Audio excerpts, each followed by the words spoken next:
Hello and welcome everyone to Afro Future Summit, the second annual Metaverse edition. That's what we're doing at the Obama Center. That's what we're doing through the Obama Foundation. That's what this Future Summit is all about.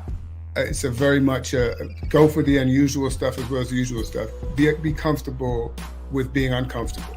So I really encourage entrepreneurs to be comfortable with numbers and own them, because those numbers, those budgets are a manifestation of your values, and helps me understand as an investor where you're trying to take this company. So we're talking about investments. We really have to think about how those investments are made. Yeah, I think the metaverse is both an evolution as well as a revolution. I think it's really important when we talk about corporate responsibility that people are leaning into. We're seeing some nonsensical arguments and debates around voting rights. There are many types of reports that can help you to better understand how people found you and how they engaged with your website. If you have a skill set, regardless of the industry, the likelihood is that there is a function, a group, or a team that sits within that firm in the industry where you would be able to use your skills. So many new emerging technologies, the metaverse being one where if we get out in front of, we can really change. We can change the communities outside the metaverse by being successful inside the metaverse. So I'm looking forward to it.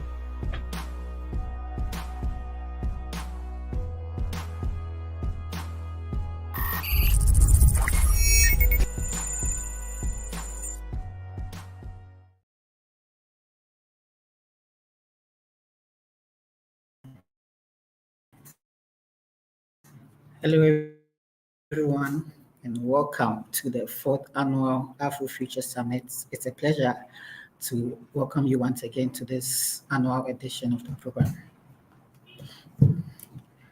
This year, we come to you again with an action-packed schedule, and to kick things off, we would have the opening remarks for this year's session. Before I came on live, you enjoyed some experience videos, but to kick things off, I would like to welcome our very own CEO in the person of Christine Tim. She's the CEO of the Global Startup Ecosystem, to give the opening remarks for the fourth annual edition of the Afro Future Summit. Welcome, Christine. It's a pleasure to have you on. Thank you so much. Well, warm welcome to everyone, and welcome officially to the fourth annual edition of the Afro Future Summit.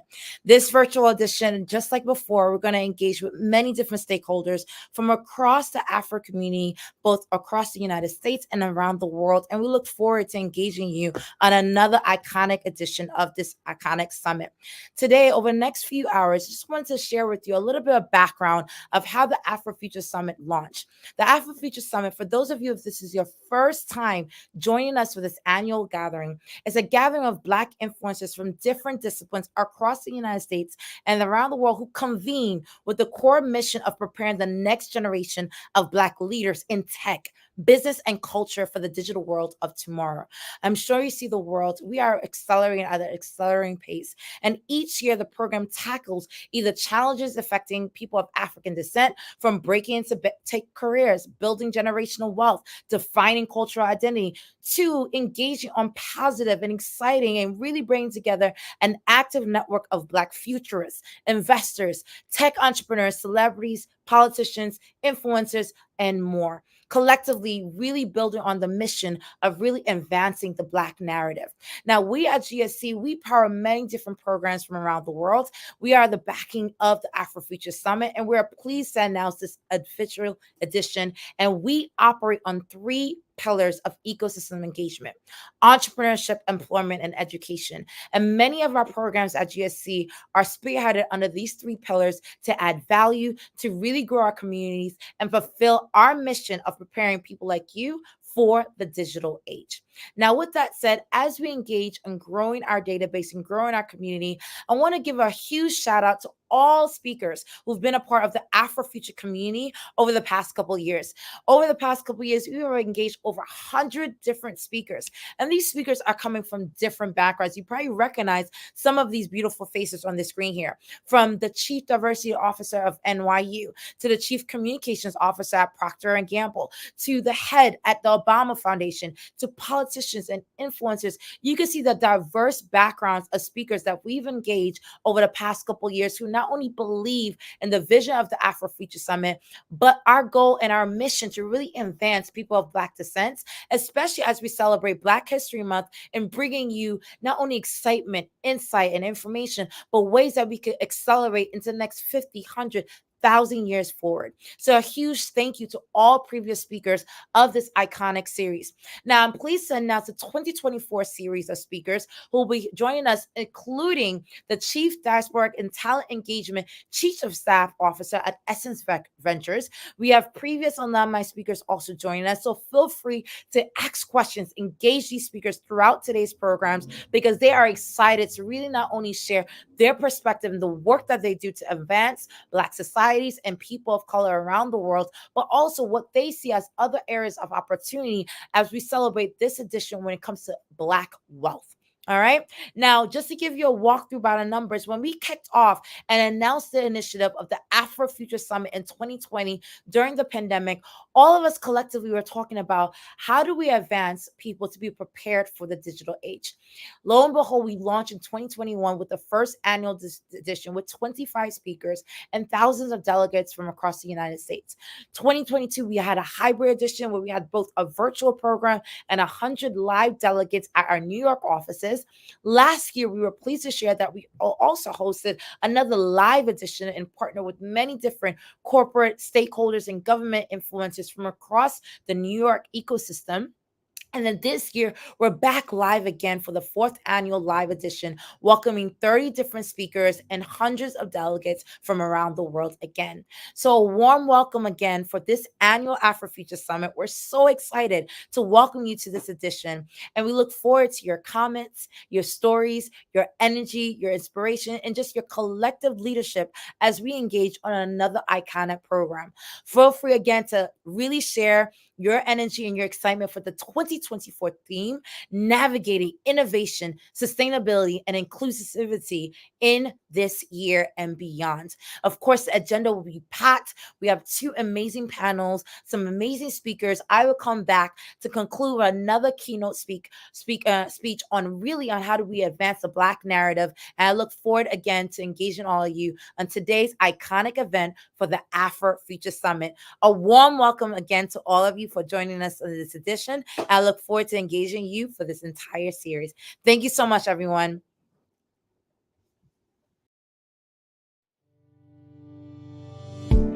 Welcome, everyone, to the Afro Future Summit Awards Gala. Really an honor and pleasure to kick this off. And you're going to be the people who are going to be here the day after tomorrow. So all of us must continue to bring good into the world and let no good be lost. God bless you all. My name is Kristen and Tim. I'm the founder and CEO of Global Startup Ecosystem and the chair of the Afro Future Summit. And thank you so much for being here. I can't begin to tell you how amazing these influences are that we're about to kick off in honor I want us all to put our heart into all that we do. Let's try and drive the conversation about Black history and into the Black future. Let's make sure our diaspora connect back to the continent, and let's really put our heart into actually building a better future for all of us. Thank you all very much for coming here today. Let's have a great night of networking and get to know each other on a much deeper level.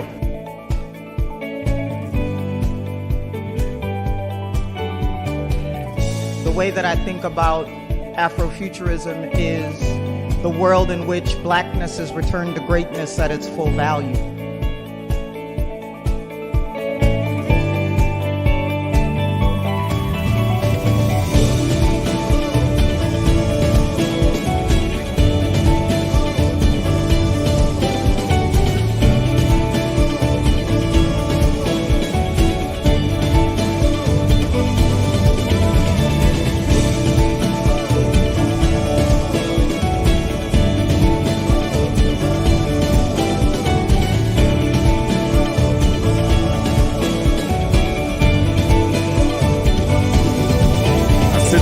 Of the president, but I just want to say how pleased I am that you've given us this platform. I am working to ensure that we build smart futures and flourishing worlds for all humanity.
For being a part of the Afro Future Summit Awards Gala 2023.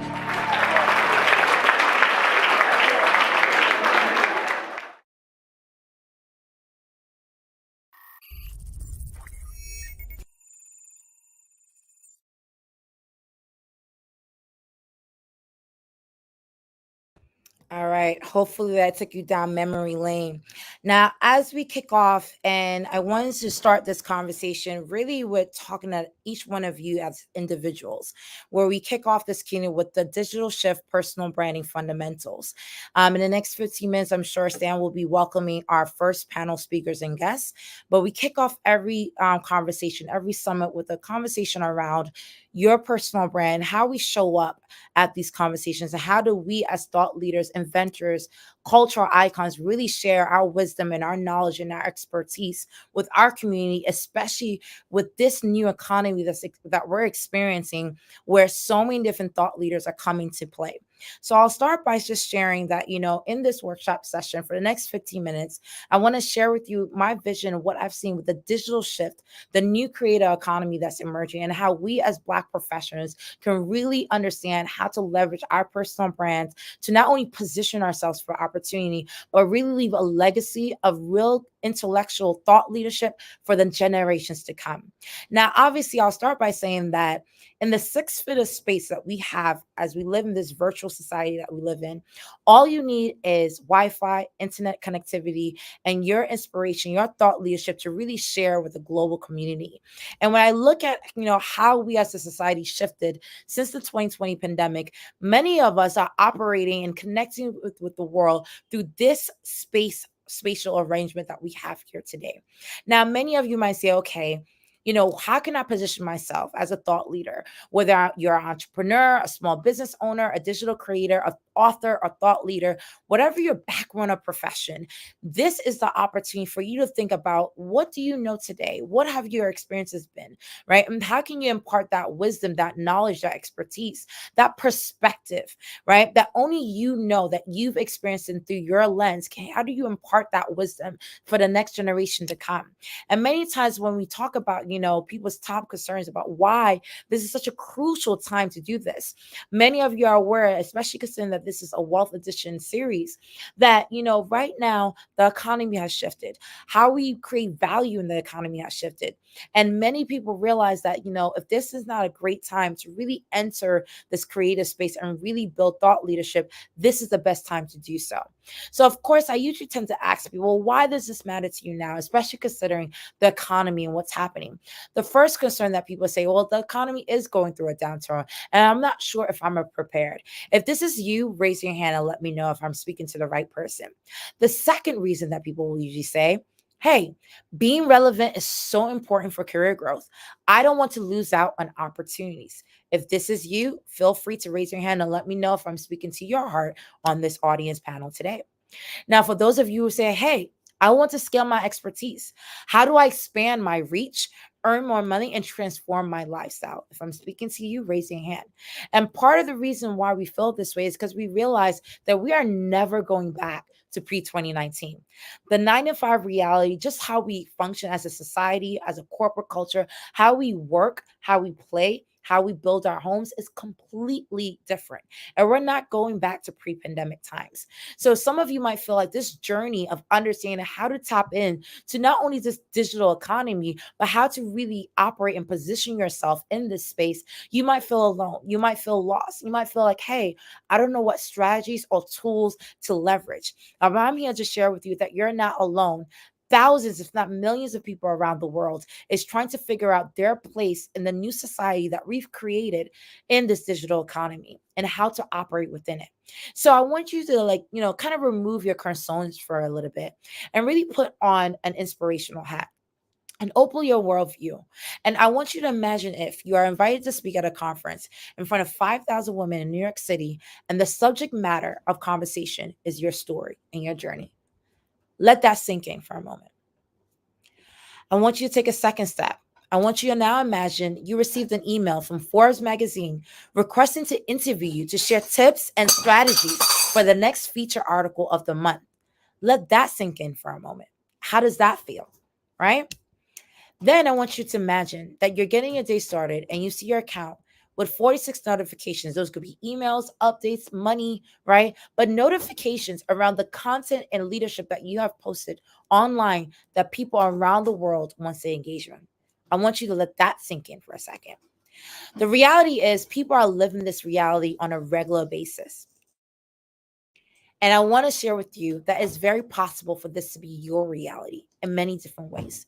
And as Black creators, as Black professionals, I think it's so important that I scream to the mountaintops that this is our time for us to leverage the digital visibility and the resources and tools that are available to us to really increase not only our visibility, but also showcase our expertise, showcase our experience, showcase our stories, and showcase our legacy to the world. Because it's these stories that get left behind that really inspire another generation. And of course, there's the practical element of building, economic freedom along the way. And I'm sure that's really great. But we're all purpose-driven individuals. So I wanted to share with you that opening understanding and dialogue as we dive into this conversation about personal branding fundamentals and how to position yourself in today's, again, digital economy. So with that said, me personally, many of you, if you haven't met me or engaged with me in the past, know that I'm a very global speaker, and I've spoken at over 300 conferences to date from around the world over the past 10 years to date of being a public speaker. And I will tell you, nothing feels more exhilarating than to be able to step in front of an audience and shift mind frames, shift energy, shift perspective, and really get people to see things in a completely new way. That can also be you.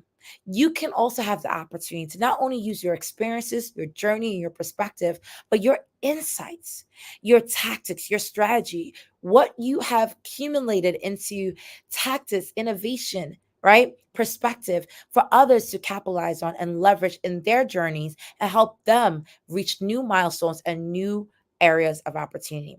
Now, clearly, I've been recognized around the world, not only as a serial entrepreneur in the tech space, but also I've been able to monetize my experience. And this is probably very crucial. I think no one could question the fact that Black creators are extremely powerful. We set movements. We do so much across social media and music and pop culture to really drive innovation in so many different areas of opportunity.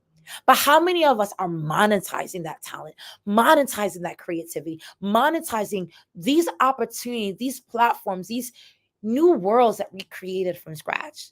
This is something that we need to put front and center. And this is going to be year 2024 that many of you are going to say, this is the year that I'm not only going to build on my creativity, share my creativity, but I will monetize that creativity, because through monetization, I can spread and grow and accelerate that creativity to new audiences, new places, and new arenas, and new growth of opportunity for you in your career and the people that you serve. Now, again, someone who speaks on many stages around the world, I will tell you that in my career as the founder and CEO of the Global Startup Ecosystem, we are a platform that's one of the largest digital accelerator platforms in the world, supporting entrepreneurs of color from around the world. And in my area of expertise, building multiple companies and working with corporate institutions, government institutions, celebrities, and private stakeholders, I will share with you that one of the biggest things that I learned along the way, no matter what I've built in my journey as an entrepreneur, in my journey as a corporate professional, in my journey as a public speaker, that my personal brand is my reputation. Wherever I take it, whatever venture I tap into, right? Whatever work that I do, my credibility, my consistency, my character is what's selling the platforms that I promote, right? Because keep in mind, if you look at the world today, nobody stays in one job more than 4 to 5 years. So if you look at your entire career, let's say you live to be 100 and you spend about 60 years on this planet, from the age of 18 to the retirement age of 65, you are probably going to undergo at least 5, 8, 9, in today's world, over 10 different career experiences in one lifetime, which means your skill set and the job that you work at is not going to be the sole factor in determining your success. It's the reputation, the personal brand that you create. Even my staff, when I prepare them, when I train my staff, I give them a hard time and say, like, what skill sets, what branch are you creating for yourself? Because I know that you won't work for me forever. I want to make sure that you're building credibility, you're building the skills, you're building your reputation. So that way, wherever it takes you, you already have a community, you have an audience that will follow you for wherever you want to go, right? So you need to think of that first. How are you building that reputation, that credibility over time? So again, whatever venture you launch, whatever initiative you announce, whatever world you enter, you have a community that's backing you 1,000% because they believe in you, not the product, not the company, not the title, right? Not the income stream. They believe in you, and you take them where you go, because you take them to higher spaces, because you create value, and that's part of that credibility. So with that said, as I undergo this conversation, my journey started pretty small. I started my career in the banking industry and I quit after 2 years to move to Dubai. At the time, it's so crazy to see how Dubai, everyone loves Dubai and talks about Dubai and so many different aspects of this city. But at the time, I knew no one in Dubai, and I relocated and moved there literally with just 2 bags, and that was it. And from that area, I was able to like launch my first startup company. And when you're passionate about something, right? You may not know the road that you're going to take to accomplish your goals, but man, your energy, your passion, your perseverance, it speaks volumes before you walk into the room. So as I stepped on global stages to pitch my company, to raise capital, resources, partnerships, clients, customers, stakeholders for my business, that energy not only scaled the company rapidly to make me reach the Forbes list within 2016, within 2 years, but my speaking career kicked off, where people say, like, beyond your energy regarding this company. Give us more of your thought leadership. What do you know about emerging markets? What do you know about digital economies? What do you know about being a female entrepreneur in tech? That journey, my identity, my experience, my world became a platform for other people to grow and learn and inspire to build their own companies, their own ventures, their own initiatives from whatever point of the world that they want to do. And just by looking at the experiences, and I share that journey. And that journey obviously was being shared across media outlets around the world. I got to meet some of the most phenomenal celebrities, billionaires, influencers from the highest level all the way to the grassroots levels from around the world. And through that journey, as you grow, what I learned is that I thought I was doing everything right, right? But one thing that I learned is that, as you go through life's milestones, one thing that became a great opportunity and a great life-changing opportunity for me in my life was becoming a mother for the first time. Now, we all know to whom much is given is much is expected. That first journey into motherhood shifted my entire career because for the first time, I couldn't travel. I couldn't do some of the half of the things I did as an entrepreneur.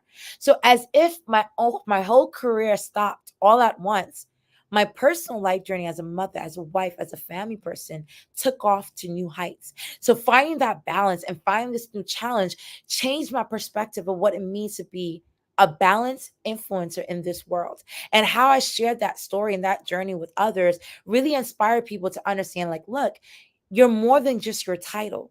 You are an entire person that's going to go through life challenges. You're going to go through new milestones. You're going to enter new spaces. And how do you share that journey with others so that as you reach those new milestones, people are moving along with you to support you and amplify you, right? So I learned, and I really shared, and the 3 lessons that I learned. One, you got to figure out your goals. What are you building a personal brand for? Is it for independence, creating multiple streams of income? Is it for influence so you can leverage that influence to connect to the right people? Is it for impact? I know my accent clearly shows that I'm American, but I'm a proud Haitian Caribbean girl, right? So a lot of my work is inspiring to really inspire people to come back to Haiti, invest in Haiti, look at Haiti in a new lens, right? Figure out your goals because that will drive you, especially during those low moments when it comes to building, doing the thought leadership work to really build something of value. Second, find out why this matters to you now. We all have trigger points in our lives that really causes us to really reflect in ways that we never expected. So for some of you, maybe you're entering a new job. Maybe you're starting a new business. For me, it was becoming a mother for the first time. What is the triggering moment in your life that's causing you to say, like, right now, I have no choice but to build my personal brand and build something of merit and a legacy. I need to do my day one today. What is that why? And last, focus on your target, right? Because many of us, we do so many different activities when it comes to personal branding. We think it's just posting on social media, but no, you have to be very targeted. Are you trying to get people to understand how to really, invest in your business, how to invest in your journey, how to book you for speaking engagements, how to really partner with you on certain initiatives around the world? Maybe you have a foundation. What is your target focus? What are you driving the community that you serve towards, right? What is that target, and focus on that target? So you need a plan, right? And so for many of us, when you see what's happening globally with the recession, many of us realize now that having a plan that really positions you for success is so crucial. And right now, I always tell people, you have the opportunity to capitalize on the change that's happening right now in this digital creator economy. Everyone's going online. As of April 2023, there were 5.1 billion internet users worldwide and growing. And 64% of that population is already automated through mobile friendly means. The second thing is trust is now built online. A new survey found that 67% of companies look at job candidates on LinkedIn profiles. So even getting a job requires a digital reputation. And for those of you who are entrepreneurs, 48% of shoppers research companies before they purchase. So trust is now built online. And finally, the future will require digital income streams. If you do not know how to create a digital income stream for you today, you're surely hurting yourself, especially considering that the global e-learning market is going to grow to 243 billion, right? And counting. So with that said, obviously, I am really passionate about teaching people about personal branding, and I do that through my programs and initiatives through the accelerator program that I've done in the past. But really and truly, my excitement for today's session is really sharing with you the opportunities that's really available to you to really think about the creator economy today, the digital space, and where you want to position yourself, and how do you leverage your personal brand to attract the right audiences to not only provide value, inspiration, and concept, but really take your community to the next level. So with that, thank you so much. I wish you all the very best along your journey of building in this entire digital universe that we experience today as a society. And with that, I hope that you remember this message, that your personal brand is more than just something that people see on social media. It's your reputation, right? It's the story that people hear about you when you're not in the room, and the value and the legacy that you leave behind many years after you're gone. So I hope that you really build on that with integrity, with love and passion. And I wish you the very best along your digital creator journey. Thank you so much, everyone. All the best. Thank you so much, Christine. That was our CEO, Christine, and team giving her keynote remarks. And it was a real inspirational speech, and we are really glad you could join us here today. We'll now transition to our very first panel of the day. This panel is based on navigating the intersection of innovation, technology, and AI for business growth. To lead the discussion, we have James Baroud, who is the CEO of Innovation Plus, and I'd like to invite him here to kick off this exciting panel. Welcome, Jim. Thank you very much for having us here. This is a great panel, lots to discuss. I'll make sure we get through all the topics today. So let me introduce this esteemed panel. We have Kirshan, we have Avis, we have Patia, and I'll let them introduce themselves for you. So if we can get them online, there's Patia. Patia, why don't we start with you, ladies first? One of the ladies first. You're the first one that came up on my screen, so go ahead. Yes. Absolutely. Can you guys hear me okay? I just want to make sure my mic is turned up properly. Okay, great. Thank you. Good morning, everyone. It's such a pleasure to be a part of this event once again, and happy to be here with you guys. So my name is Patia Abdul-Razak, and I have a digital marketing agency based out of Harlem, New York.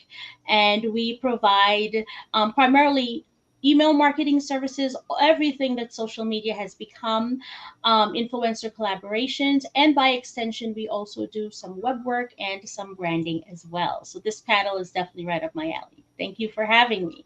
Wonderful. All right. Thanks, Patia. All right, Avis, go ahead. Good morning, everybody. It's Avis Yates Rivers. I am the founder and CEO of Technology Concepts Group International, headquartered in Central New Jersey.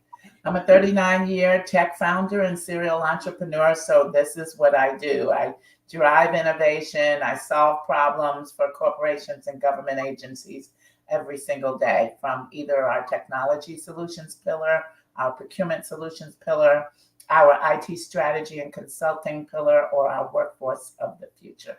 So very mission focused in helping to develop the next generation of diverse tech talent that looks like me. Wonderful. That's so important. All right, Kirshan, go ahead.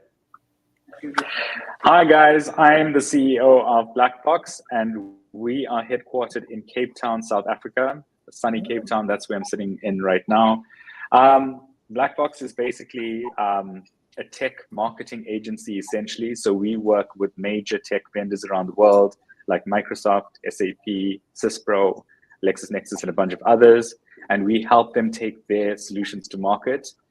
As you would know, AI is all the craze at the moment. So we've had to do a lot of work to unpack the technology offerings from the various vendors. And what we do is we look to find the most effective ways of getting the technology into clients' hands in a way that adds real business value, and it isn't just for decor.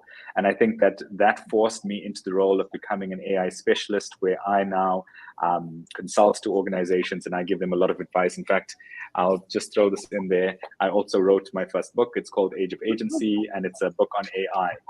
It's all about how organizations should use AI effectively to bring out the best on the people side, right? So that's me. That's my quick intro. That's great. Thank you so much. And we have to ask, did AI help write that book? It's okay, but I'm just curious. Can you divulge? Can you give us some sense for that? Oh, absolutely. I mean, I've been busy on this book for years, actually. And then I was making use of the services of a developmental editor, and what the developmental editor does, no matter what they tell you, they tear your work apart, you know? So I would just send these submissions to the editor and it would just get torn apart. And then I'd submit the next one and get torn apart. And then when generative AI showed up, it was like a blessing from the heavens. And I think this is what caused me to fall in love with AI, because for the first time, instead of just getting the critique, I was actually getting some solutions to the problem. Like, how could I get around that? How could I actually put some words on the page in a way that it flowed nicely and was coherent and it made sense? So absolutely, generative AI had a lot to do with the way the book was compiled. It was less about the content and more about how the content got arranged, but it absolutely played a role. That's great. And you can't scream at the AI like you would your editor, because, you know, editors, it's very contentious. I know that because I've written a couple of books, so I get it.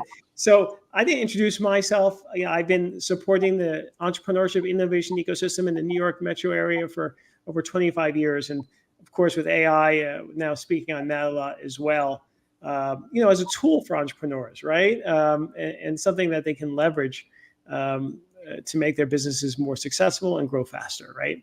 So let's get right into that. Kirsha, I'm going to come right back to you.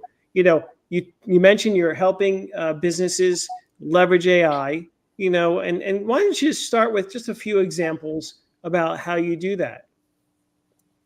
All right. So I think that a lot of companies, especially at the leadership level, they're feeling some pressure to consider AI, and I think it's coming from the vantage point of wanting to future-proof the organization.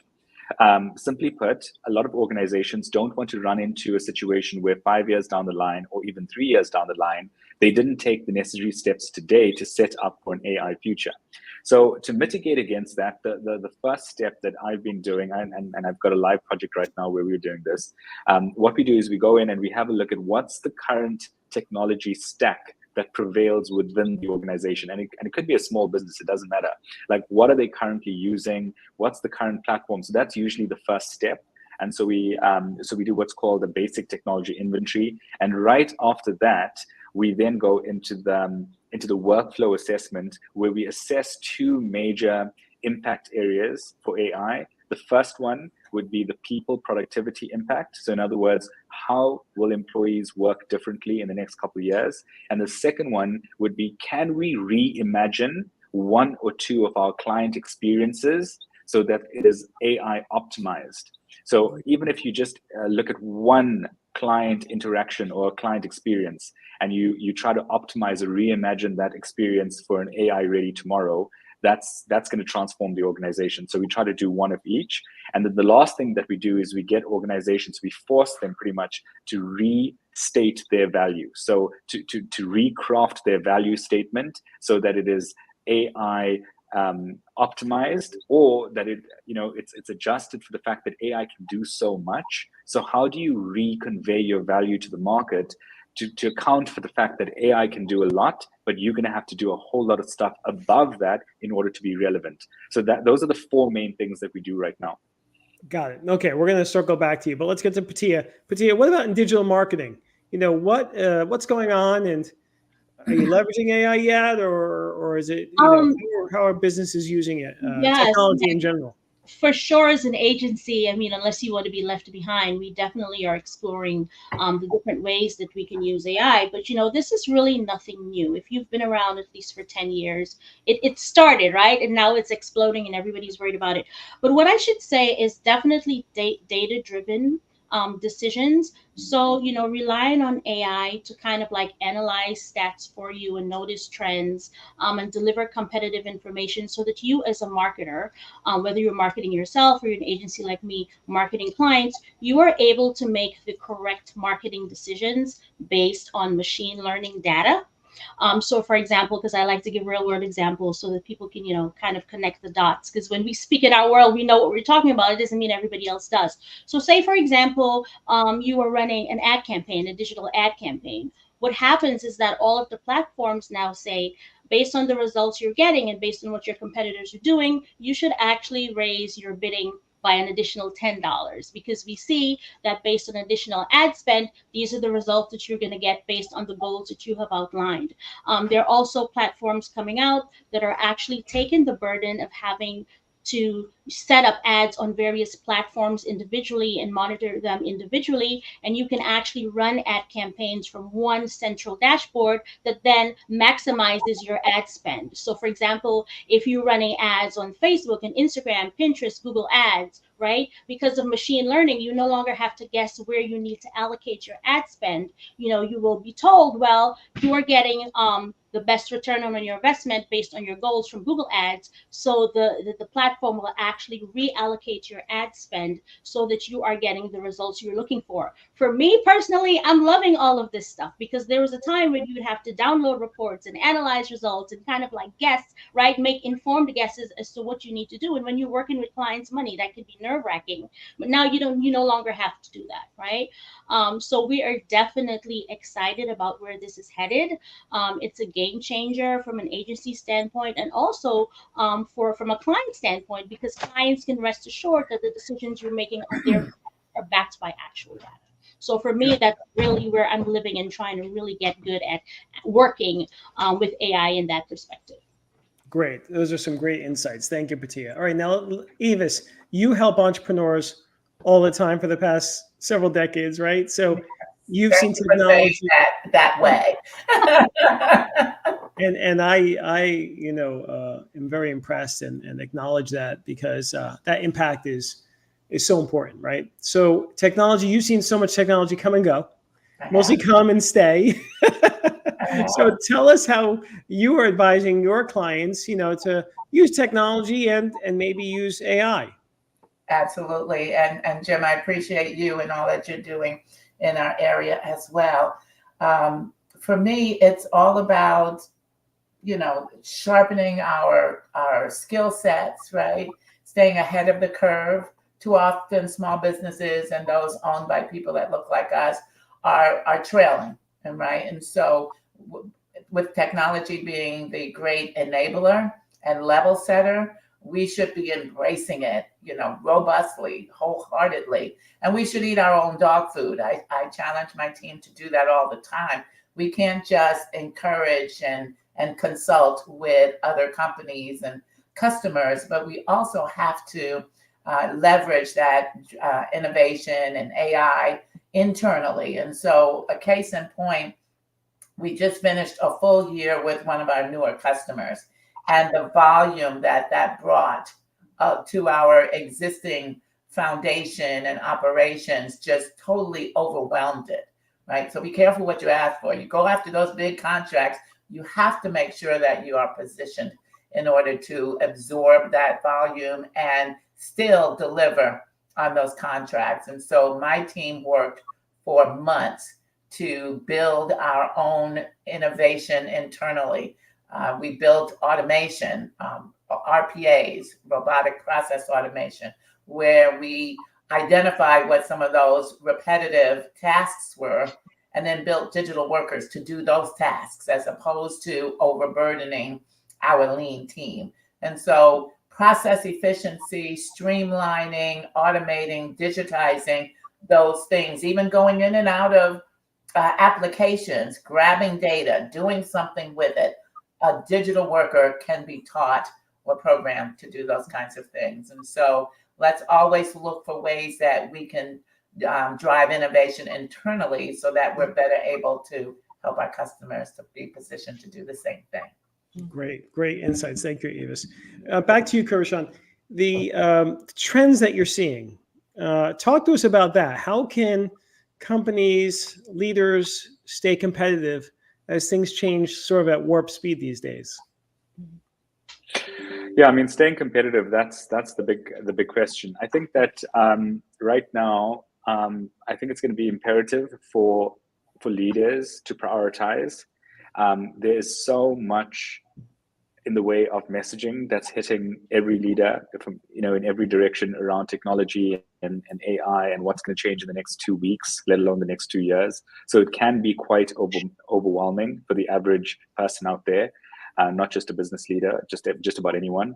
And I think that the biggest thing that we could help leaders with, as you know, just generally as thought leaders, as people going out there on social media and using our voices, is that we must reassure people that they must calm down and they must not be knee-jerk, because there's a lot of like you mentioned, there's a lot of trends, and it comes across like there's just a whole lot of stuff that if you don't get involved in it, you're going to lose out somehow. But everyone just needs to calm down, because the first thing to make peace with is that human beings are not going to disappear tomorrow, and there's no way in hell you're going to replace the value that a human being can bring to just about any organization, any team, any function, any workflow.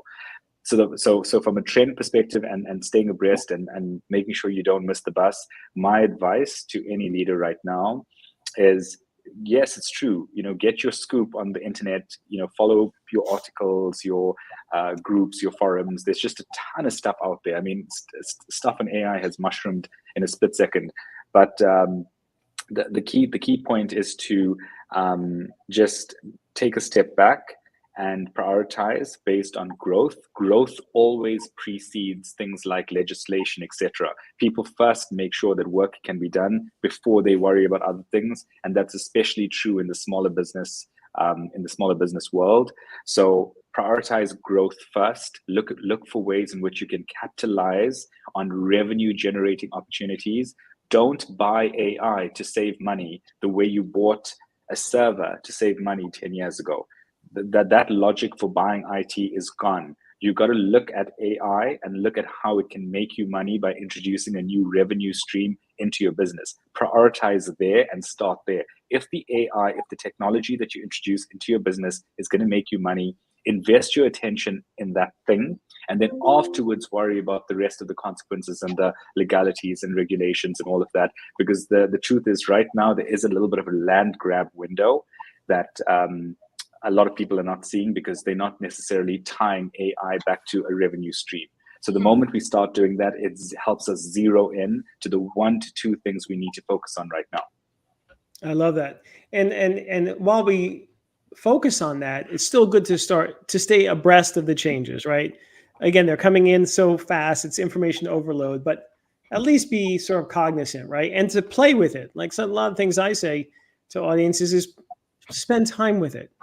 It's changing so quickly, and even for creative reasons or just not necessarily business reasons, just get fluent as we go here. And I think that's probably a good recommendation for any technology, right? Get fluent in it, use it, right? Don't just ignore it, right? And especially this technology, probably not the best thing to ignore. All right, moving on.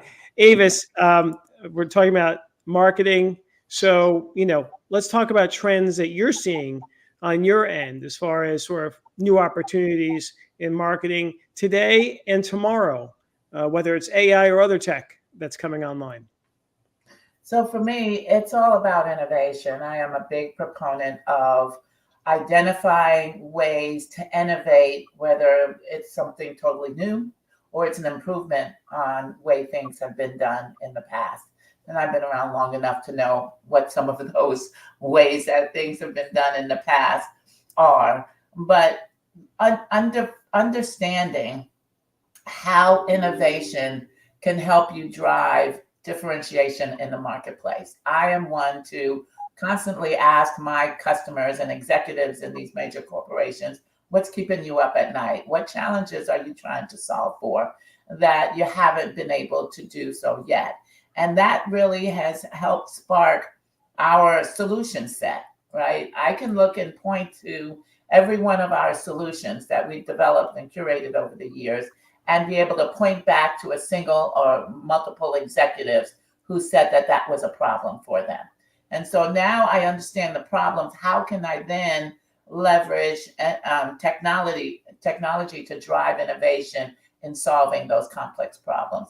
And AI will allow us, and these new technologies will allow us to solve complex problems faster and better than old technology. But it's also very important that we keep people in the middle of all of that thinking. I want to drive differentiation in the marketplace. I want to drive improved customer experiences because it's going to build brand loyalty. but I can't do that with machines. I have to do that with people. And so just being very people first over profit has been my mentality for many, many years. And we've been continuing to grow exponentially year over year, doubling in sales because we put people first, customers in the center of everything we do, and we stay mission focused, but we do leverage technology. And I would suggest, like was said earlier, don't try and boil the ocean. Don't try and eat the whole elephant. You want to play and experiment and test things out to find out what's going to be right for your individual business. Great advice. Great. Human centricity, right? We're humans at the end of the day, and those relationships are going to build the business. It's not an algorithm. An algorithm might help open the door, but relationships in the end are gonna help you scale. All right, getting to scaling. Patia, talk to us about marketing. What are you excited about tomorrow or a few years from now? A few years from now. Okay, I definitely think that understanding the power of personalization is very, very important, right?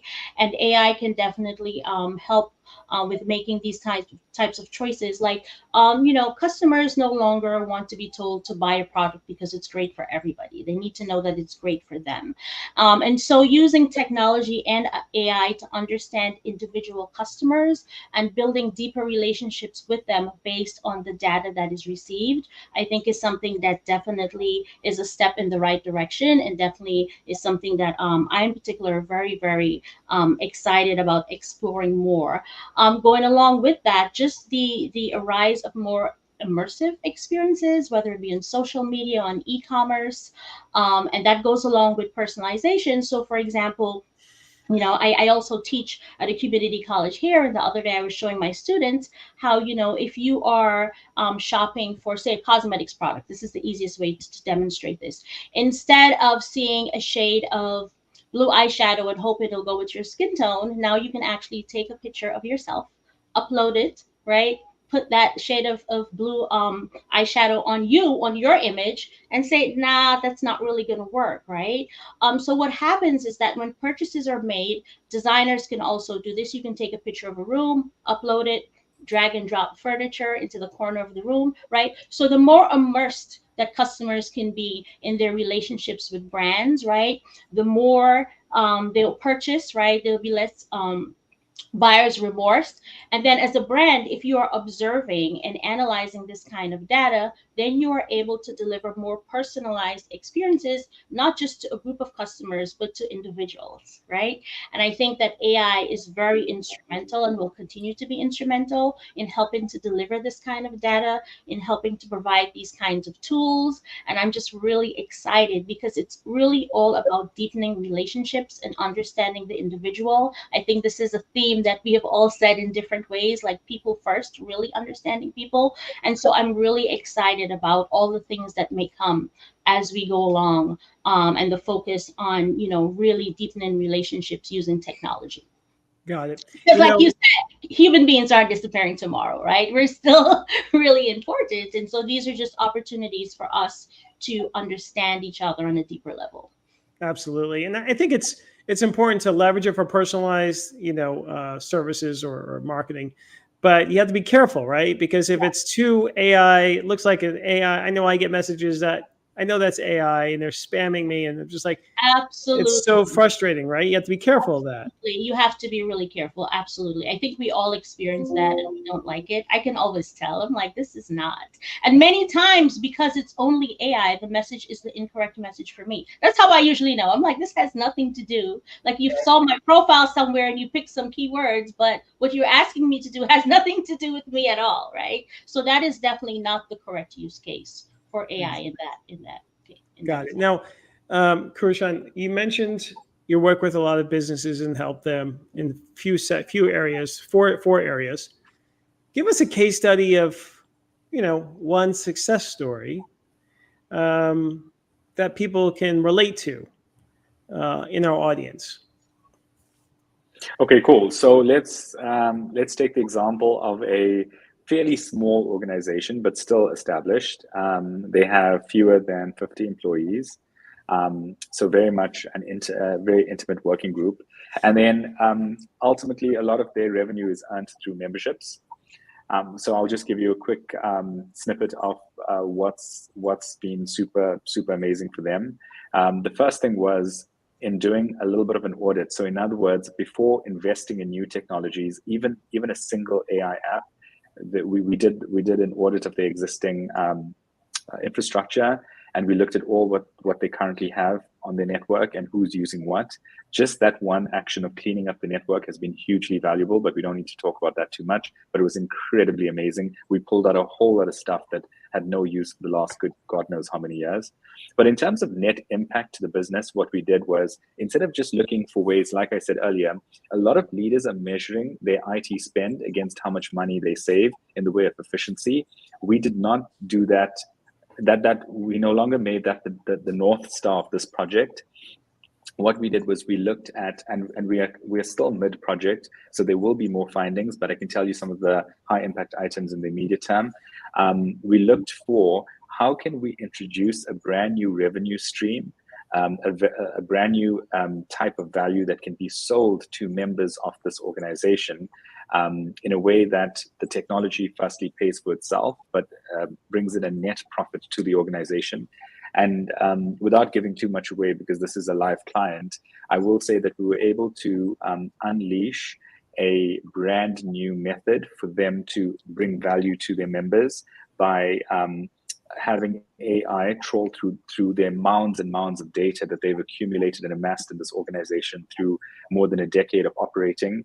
And this data that they have access to is incredibly valuable to the membership. But because there hasn't been the time and the wherewithal to troll through the data and look for patterns and detect patterns, they haven't necessarily shared that value back to members. So now what we've done is by finding a way for AI to interpret data in volume, we've also been able to link that back to a higher tier of membership so as to boost immediate revenues while doing nothing more than just trawling through existing data that's been the asset of the organization for a very long time.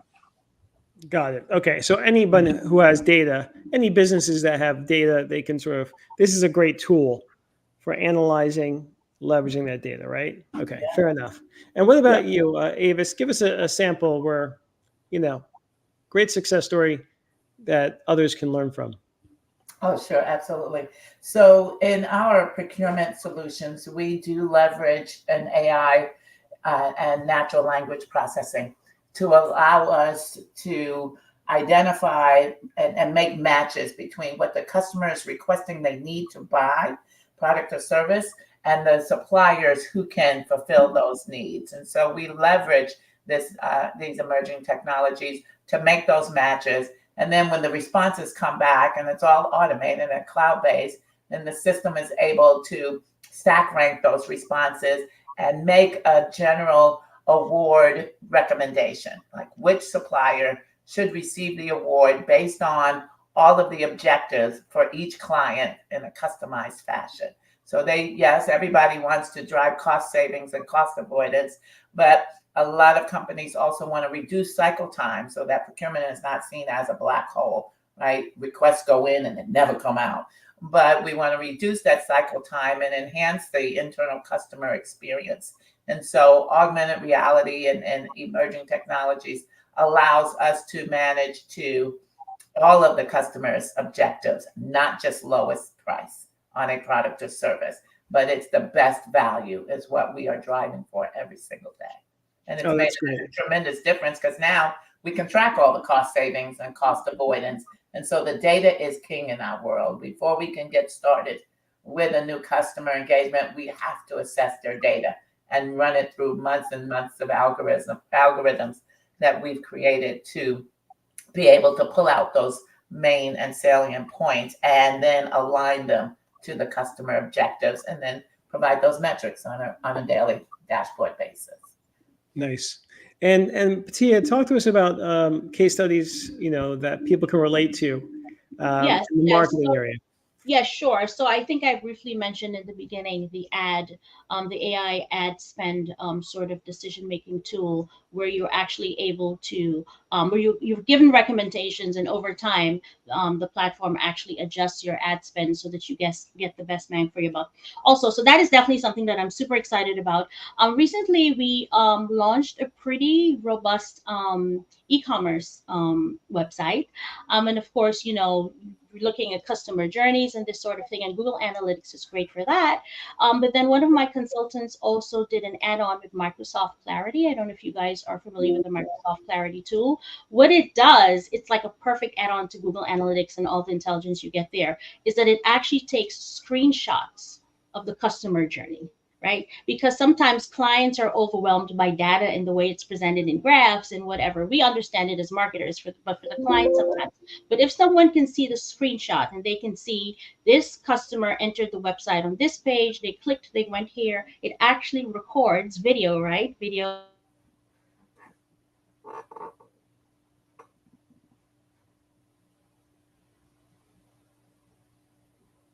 All right, we have some access issues. Um, Obviously, talking about marketing. Clearly, marketing. A lot of this technology is built into the back ends of these platforms. That's right. Kurashan, as you can mention, from Microsoft when you were there, right? So a lot of this is we are all benefiting from it, right? Whether it's marketing or productivity, we don't have to reinvent the wheel. We can leverage the platforms, particularly for marketing. But let's speak to that, Kurashan, as far as what you're seeing in the marketing. Pick up where Patia left off, as far as she mentioned, a Clarity, a tool I'd never heard of. But talk to us about some of the things that we should be aware of. Yeah. So I wouldn't be able to comment on the exact tool because I actually am not familiar with that one tool. But just to say that, for example, Microsoft's made it so easy right now to run really, really efficient AI services on your existing organizational data. So I know, Avis, you mentioned the building automation. So I'm not sure whether you're using the Power Platform at all. But within the Power Platform, and I've got a chance to play around with this is fascinating. When you are building automations or even RPA, just your RPA workflows, there's a way of incorporating AI into that workflow in a way that AI reviews content and makes a decision. So, when you get to that point when you build a workflow and it's a yes or a no, now you can insert an AI step where AI will read the email and then determine based on the tone or the sentiment in the email whether you should go left or right on the decision tree. And it's the same across any workflow in the organization, whether it's an email, whether it's reading a social media post, whether it's just doing whatever. It's like the coolest thing I've ever seen. So in the past, the biggest thing for me that stopped me from building out workflows was that I felt, I'm going to have to adjudicate. I'm going to have to make the judgment call. And now, I mean, it's definitely not going to get it right all the time, but for more cases than not, 80% plus, you're going to get the right thing detected in terms of tone, sentiment, or just flow of a communication. And it's going to then route the person to the correct next step of the journey. So I think the Power Platform with the AI built in is exquisite technology. Awesome. All right, Patia, you're back. I'm back. Technology, sometimes it doesn't work perfectly. Yeah, I was having a conversation with myself. I want to think that the Afro Summit, Future Summit, is breaking the internet. So that's what's happening right now. Yes, Exactly. Now, do you remember where you left off, Patia? I want to make sure I you don't finish. know where. I mean, I was talking for a while. I don't know. What was the last thing you guys heard from me? I think I you was mentioned saying the tool about Microsoft. Website, Clarity. And the add-on to Clarity and the add-on to Google Analytics that actually takes screenshots of the buyer journey. So now you can actually see visually, which is great for clients, entry points, where they stopped, where they exited, the products they looked at. They looked at different colors. They chose green, right? That is so powerful because now for them, because they're a curation website, so they work with different vendors of color, and so they just launched it. So they're trying to figure out what's going to work, what do our customers like, whatever. They no longer have to guess. They can actually see it. It's being recorded for them. And so this is great for future decision making because they now know this vendor is a winner. people stay on their pages 3 minutes, which is huge for a website, right? People are interested in these kinds of products because they can actually see it. It's being captured for them. So definitely, for sure, that's something that I'm really excited about, because again, Google Analytics can be very data driven and not everybody responds well to that. And so sometimes I know as consultants, we understand the data, we're trying to explain this to clients, and you see right deer in the headlights, like, what is all this? But if somebody can actually visually see what's going on, then that makes that discussion so much more successful and productive. Yeah, what a great application. Absolutely. So we're the end of our great discussion here, and I just want to see if we can just get some parting thoughts before we end. I'm going to go around the room here. Let's start with you, Avis. Go ahead. What takeaway do you want folks to remember? Just do it, but do it in a fashion that allows you to experiment, to pilot, to partner with technology companies.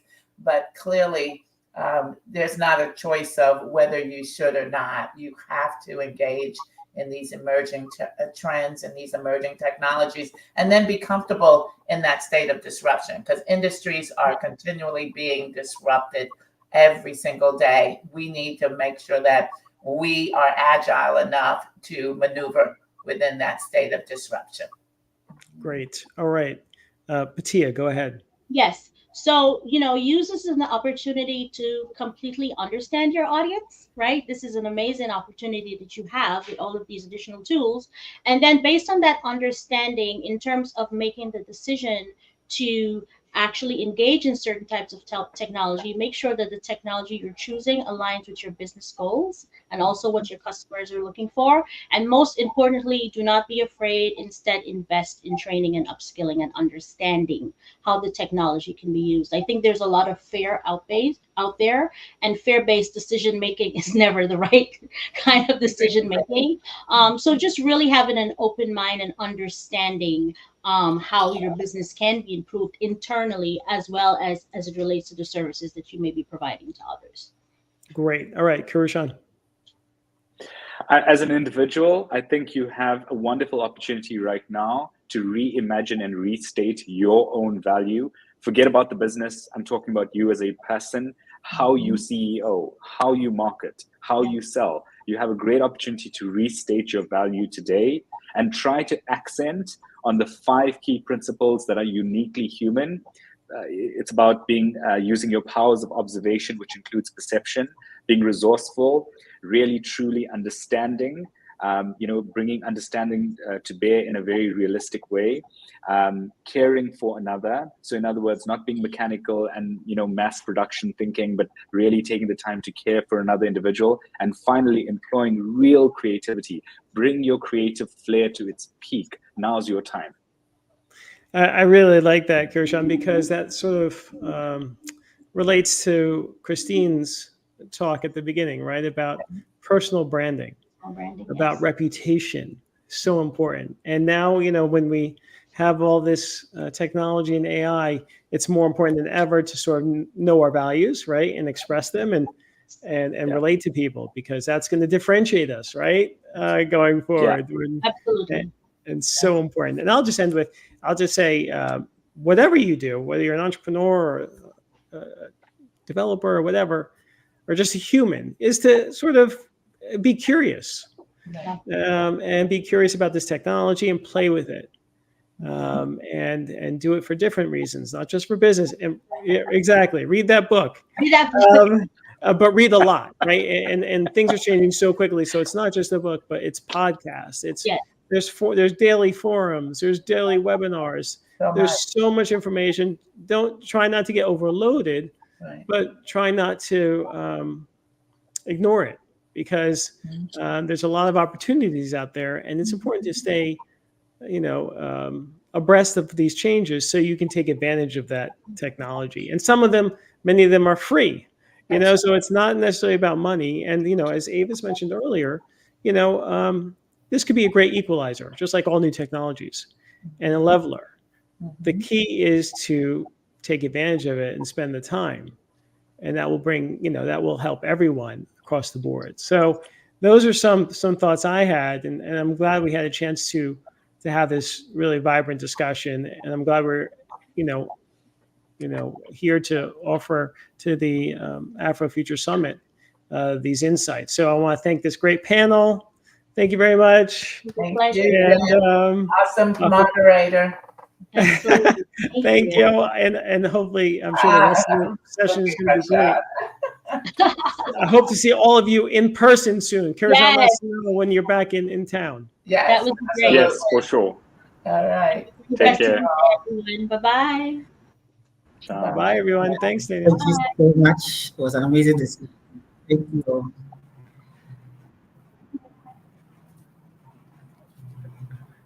All right. Great. I'm sure you agree with me. That was an amazing discussion.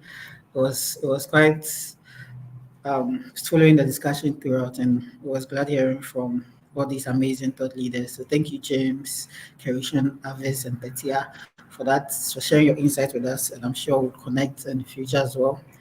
And thank you so much. So that was the panel discussion, the first panel on navigating the intersection of innovation, technology, and AI for business growth. We'll now transition to our second panel, which will be moderated by yours truly. This panel is on the corporate innovation ecosystem of the future. We are looking at opportunities for Black pioneers. On this panel, we'll delve into some amazing insights. Looking at the panelists will share their career experience in the corporate space, their tech and business experience, and any advice that they do have for entrepreneurs of diverse backgrounds to build a career in corporate innovation, and also within the corporate institutions to scale businesses. To help me digest this amazing topic, we have Karin Kesha, who is an independent consultant at DevOps and Advisors, and also have Bakari Tapman, who is the Chief of Diasporic and Talent Engagement and also the Chief of Staff of Essence Ventures. So I'll welcome them to the screen, and then maybe they'll tell us a little bit more about themselves before we get into those discussions. Welcome, ladies. Welcome. Daniel, hello. Barku, hello. Hi, how are you, Karine? Great, nice to meet you. You too. Okay, welcome, ladies, and it's a pleasure to have you on this panel today. We'll now delve into the discussion proper. But before that, just kindly do introduce yourself. Tell us what you do. So I'll start with you, Karin. Thank you, Daniel. Hello, everybody. My name is Karine Kircher. I'm the author of Waking Up from Your Parents' American Dream About Success on Your Own Terms. A little over a decade ago, I created my company, DevOps Advisors, to help companies and also to pursue my own dreams of entrepreneurship. So it's not simply about, the dream of working for myself, but also how to create excellence in the corporate space, and help people with their journey with that. So my company serves companies around the world, and my team is expanding. We're growing to help more companies take advantage of the different ways and processes to be able to grow, to make work easier for their workers, to bring more reliability, to bring more stability in the way they run their software teams, their infrastructure teams, and their data teams. Thank you. Great. Thank you. Okay. I love the name of your book. I love the name of your book. That's great. Thanks. I'm Barku Tubman Zawolo. I am a serial entrepreneur, and now I find myself also sitting in Essence Ventures, an amazing place to be, because at Essence Ventures, a lot of people are familiar with Essence, the magazine, the festival, Essence of Black Women in Hollywood, and all the things connected to Essence that serves Black women deeply and globally. We also at Essence Ventures have a portfolio of brands, including Essence Communications Inc., as well as Afro Punk, which is our Afro Future brand. They live in a world of no isms. There's where love thrives. We connect there with sort of blacks on the margins. What we see is sort of your non-traditional blacks, your skateboarders, your techies, your comic book lovers. Very big in fashion, LGBTQ plus. And then we also have BeautyCon, and that's where we serve a community where we allow and support the audience, where they democratize beauty and define beauty from the person, right? So not dictating what beauty is, but allowing the human being and the individual to define what beauty is to them. And we have Essence Studios where we get to tell our own stories. So I get to serve with an amazing bunch of leaders, and we serve all of these communities, and that's what I do as an entrepreneur. I have a for-profit, and then I have my nonprofit where we support girls in Liberia. I'm from Liberia originally, and we're working with girls to help them build legacy. We're changing the world one boss girl at a time. It's called the Boss Lady Effect. And we have the I Am Legacy program for young girls between the ages of 15 and 24. And of course, my for-profit is the MBL International Group, where we are a creative strategy and experiential company, really focusing on bridging the gap with the global Black community. Mouthful, I know, but that's literally what my life is. And I'm a mom of triplets and a wife. I think that is so awesome, Barkwa. It's really great to be able to not only succeed for yourself, but the time it takes to invest in the next generation cannot be overstated. Growing up, my dad and my mom both inspired me to do better because they were always doing things for other people. I was born in Haiti, just like Christine, the founder of this organization. And one of the things that got my attention was my dad, paving the road in our neighborhood, but not just in front of our house, but into the next neighborhood. Unheard of, even to this day. He was taught to read by a family member. He never had any formal education, but to speak to my dad, you think this is a man with 2 or 3 degrees to his name. And we always did things to invest in the neighborhood. So whether it was people coming to our house for water, for ice, for shelter, for electricity, whatever it was, and to this day too, that's something we continue to invest in. And one of the things, I have a nonprofit side to my life too, just like you, where for the past 7 years, this would be year 8, we have given 20 scholarships so far to students of Haitian American descent in Monmouth County, where I live in New Jersey. And we also have part of the nonprofit work supports schools in Haiti. So it is important to help people succeed today, but it's also important to provide a roadmap and to provide the support and inspiration for people who are coming up behind us so that they can also have a beaten path to help them excel.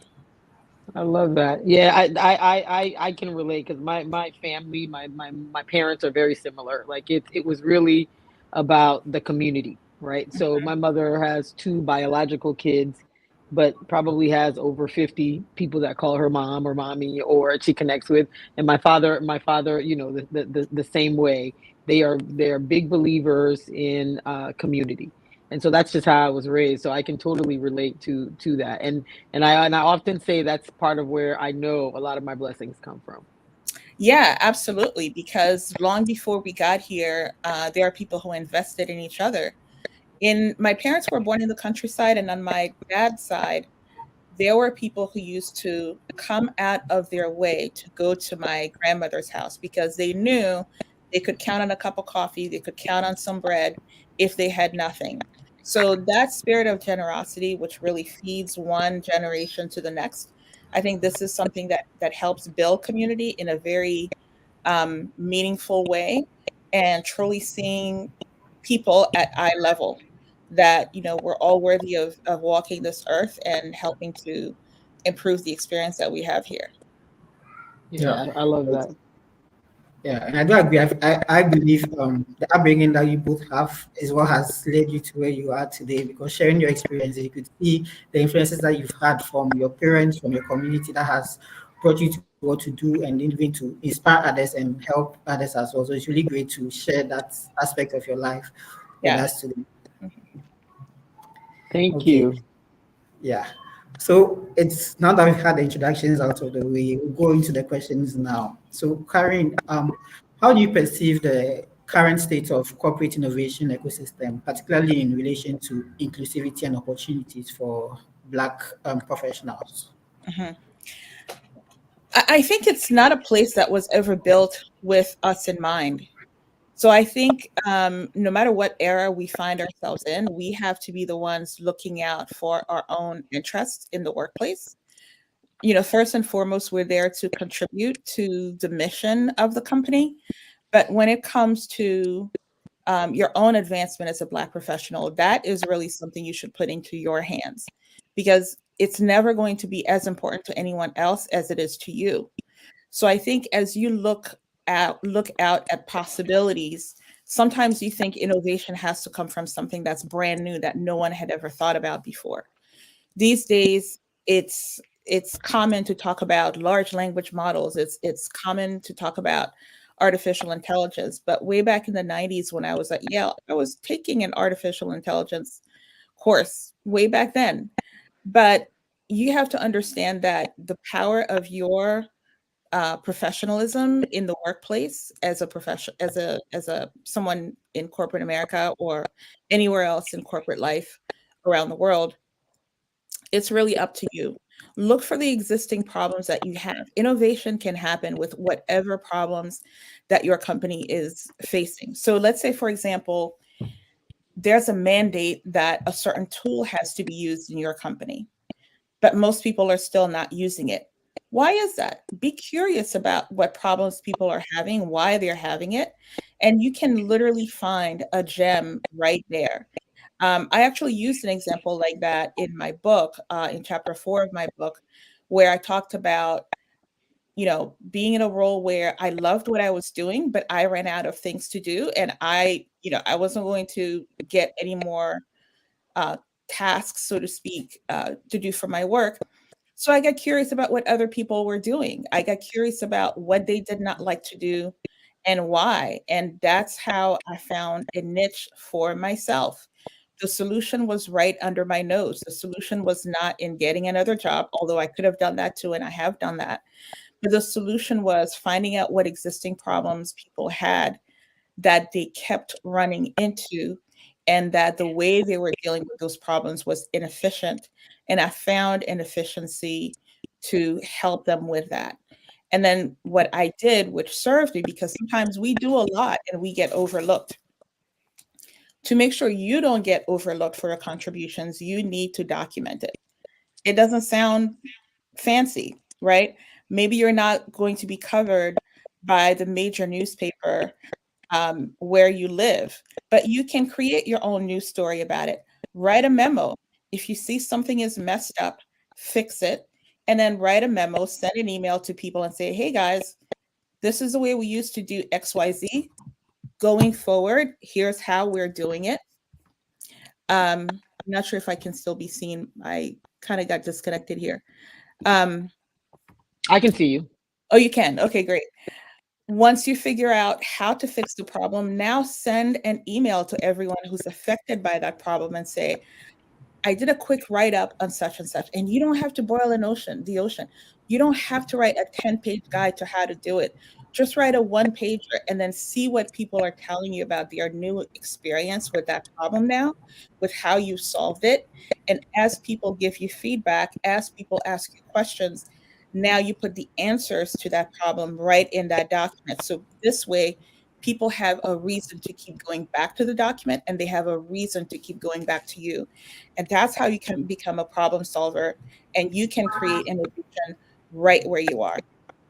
I'll give you another example of how that has helped me. Not everywhere you work is going to be a place that's welcoming to you or to your ideas, regardless of your color, regardless of your gender. You may be in a position where you're really boxed in, where you might work in a toxic environment.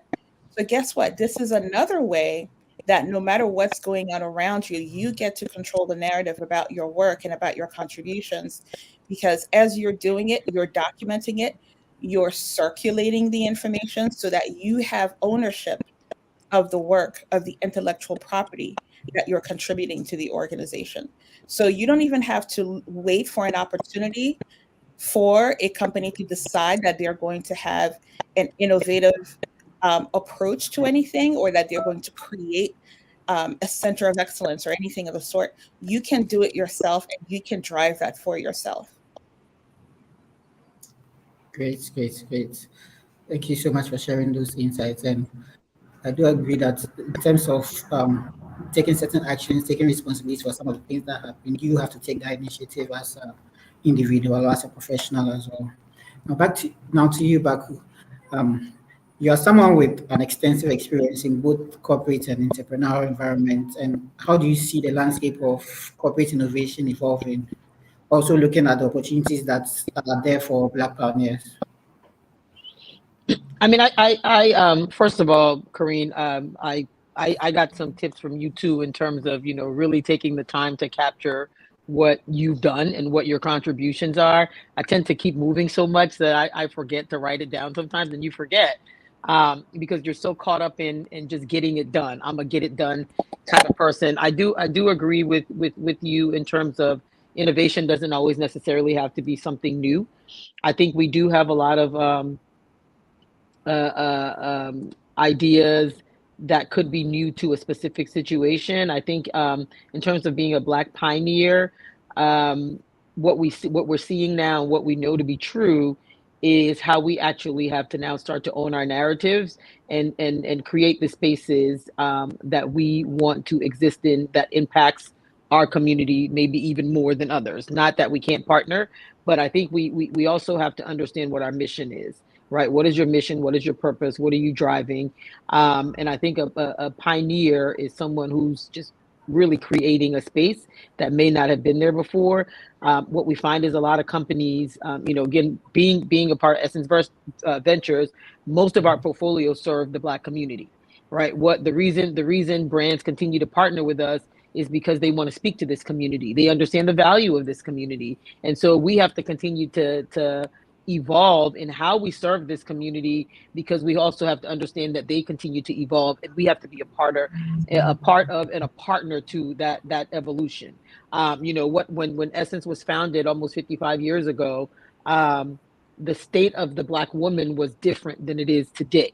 So yes, our mission is continue to serve her, but now we serve her from a place of we don't serve her from a place of deficit. We serve her from a place of where we know she's already empowered and she just needs the tool. So our goal is to provide partnership and amplification into the things that we know our Black community and leaders are doing, where they're innovating. We see to have a lot of Black decision makers sitting in these companies that you even talk about, Karine, in terms of maybe they weren't necessarily built with us in mind, but now we have a lot of immigrant leaders, sitting at these decision-making roles and are open to the recommendations, suggestions, and also seeing people that look like them also be a part of the evolution of these companies. So I think for me, in terms of innovation, it depends on where and what you're doing, but the idea and the openness to be able to try something is really, really, really important. And the role of the Black pioneer and merging the entrepreneur with the corporatepreneur, I think is really where it is, because a lot of these companies are constantly evolving, adding more things to what they want to do, how they want to serve. And I think the space for just your traditional corporate works in some instances, but where there's innovation and evolution, an entrepreneurial mindset really is helpful, because it requires a lot of pivot. So what I would sort of close on is the need for understanding you don't necessarily have to be an entrepreneur, but I think an entrepreneur mindset is really helpful in an environment where innovation is key. And at Essence Ventures, innovation for us is everything. Our goal is how do we stay 10 steps ahead of everything as we continue to serve, Black people are some of the most creative, innovative people we know. So we have to be ahead of them to continue to serve them, right? From fashion to music to lifestyle to travel to tech, commerce. So You have to have a mindset. And what I would recommend is, even if you spent most of your life in corporate, I would advise folks to really deep dive a little bit, or dive a little bit into the entrepreneurship thinking, because I think it will help you for when innovation comes, and also how you can play a role in the part of the innovation. Great. Great. And I do agree, innovation is definitely key. It'll be at the forefront of most of the things that we do, and that would get us to where we want to do. It's shaping the future. And we'll talk more about that as we go. And I believe in some of the closing remarks, I'm sure you would come up with some ideas that you think Black pioneers can stay innovative. But back to you, Karen. From your perspective, what are some of the key components of supportive and inclusive corporate culture, particularly something that empowers Black pioneers to thrive in innovative roles or innovation roles? Yeah. So I think Essence is doing something great in terms of, building an organization within the Essence organization to do the ventures that Barkwa talked about. However, if you don't have that where you currently work and you see yourself as a pioneer, you're still able to do that. Put together your own team of people.